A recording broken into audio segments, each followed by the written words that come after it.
Crap. Well, I started recording and then you guys went away. Rats. Okay, well, anyway, this is period 11th lawnmower engine. And their spark plug hole is messed up. Okay, and so what happened is this. Those threads in the hole are gone. There's very few left. There's just a little bit, and the plug won't tighten up. So what we're going to do is we're going to use this guy, this is a Heli coil tool. And you're like, it looks vaguely like a tap. That's because it is vaguely a tap. These guys here will catch what left of the threads, and it will pull this tool in through the aluminum. This portion right here acts as a drill, and it will drill it out as to a bigger diameter, and then re-thread it. So then what we're going to do is we're going to screw this insert in. It's bigger in that it will fit the new threads that we've drilled, but there's threads on the inside, and then our spark plug will screw into these threads here, and it's the exact same size of threads that we have that's currently in the engine that's not messed up. Now, this happens with aluminum frequently. I've done it on chainsaws before. I've done it on other lawnmower engines before as a demonstration. And last week I did it on an F-150. So it happens. Primarily on aluminum because, as you know, aluminum is kind of soft. And so there it is. I'm going to go over and grab some grease, and I'm going to fill the flutes full of grease.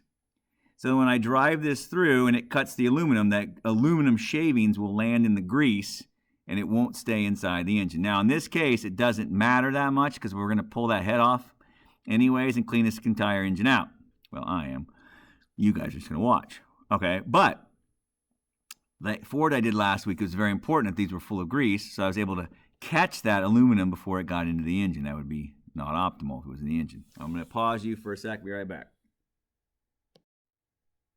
All right, we're going again. So it is important before you start this, I'll show you the grease that I have packed into there. It is important before you start this process, especially if you had an 8-cylinder, V6, whatever, engine, it's imperative that you pay attention to see if we have room to work inside the cylinder there. Is the piston all the way at the top? Now, I just thought about this for a second. We're going to have to take this off and take it over to the bench. So I'm going to pause this and then I'll do it a little differently. Because that spark plug doesn't sit right on top of this piston, there's not going to be enough room to get this tool all the way through. So we're going to have to take it off and do it a little bit differently. I'll be right back. Okay, we're not going to be able to, well, I'm not going to waste a new gasket unless I have some old ones laying around.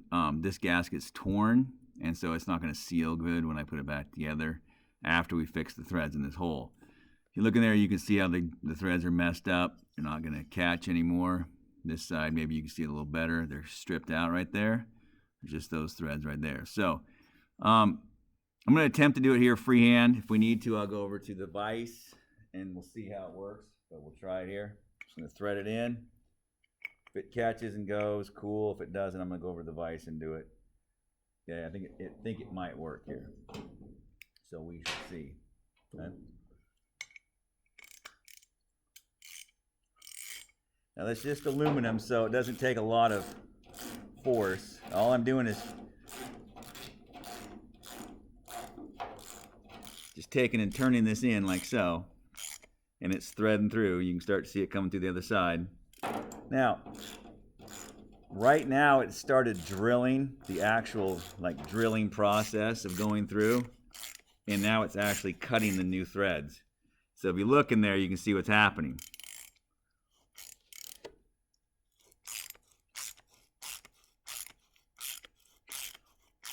It's actually not that hard because obviously aluminum is not that hard, number one.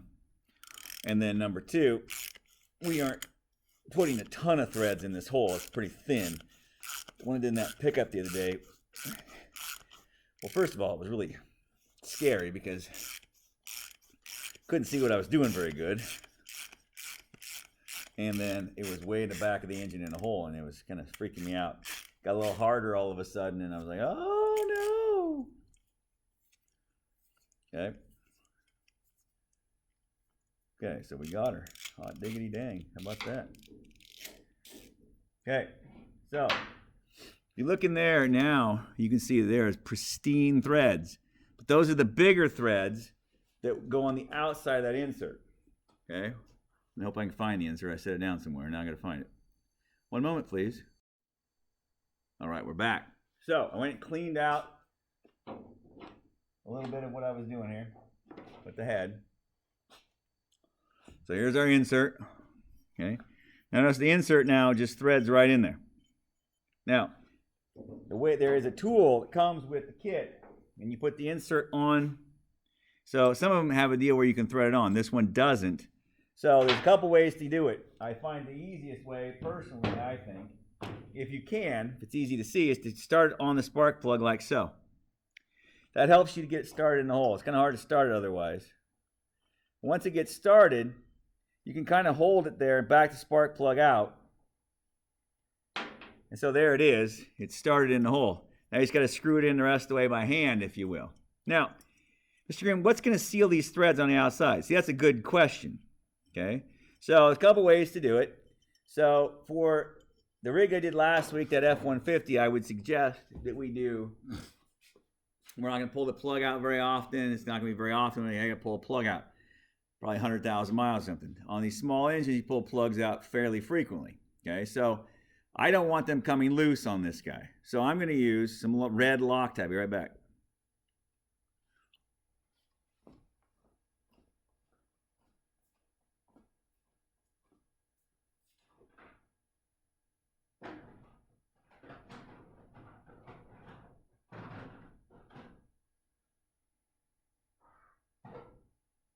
Where's my red Loctite? You stole it. There it is.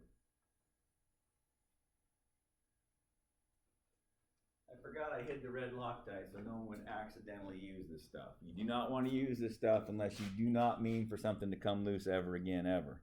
Preferably. You can come loose with heat. And you're like, won't this get hot? It will. But shouldn't be a big deal for us here. Come on, come out of there. Oh, of course, bloober all over my hands. Thank you for that. I appreciate that. Okay, a little bit more there. Okay, so we're going to go ahead and get her started in the head again. Now, once I get it in this time, I'm going to keep screwing it in until it's all the way down flush. Now, at the top, there's some knurling. That is, some spots where there's no longer thread. There's this grippy material. So what I'm going to do with that grippy material is I'm going to take this tool that I showed you a second ago.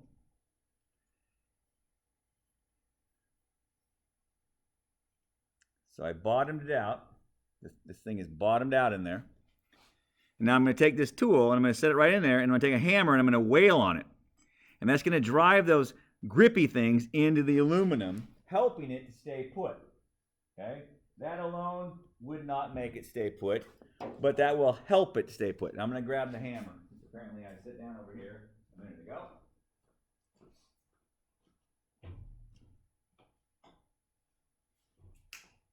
We're going to give it a couple of sharp blows with this tool, like so. Okay? And that will then help to seat it in there to where it will not come back out. Now, tomorrow, okay, what I'm going to do tomorrow, I'm going to let this dry and set up. Okay? Then tomorrow, you can see I can screw the plug in right now. It's just fine. Goes in there slicker and snot. Nice. But I'm not going to put it in there for right now. Tomorrow, in 11th period, the kids will take the, I will show them it. And we would, if I can, I'm going to see if I can find an extra gasket around. If I can find an extra gasket, I'm going to let them go ahead and check their compression. If you look on the inside in here, you can see how it's sticking through a little bit. They make longer and shorter of these. This is about the shortest one that there is, and that's what it looks like in this case. Okay? All right. Cool. I don't think there's anything else to show. That's basically what's happening here.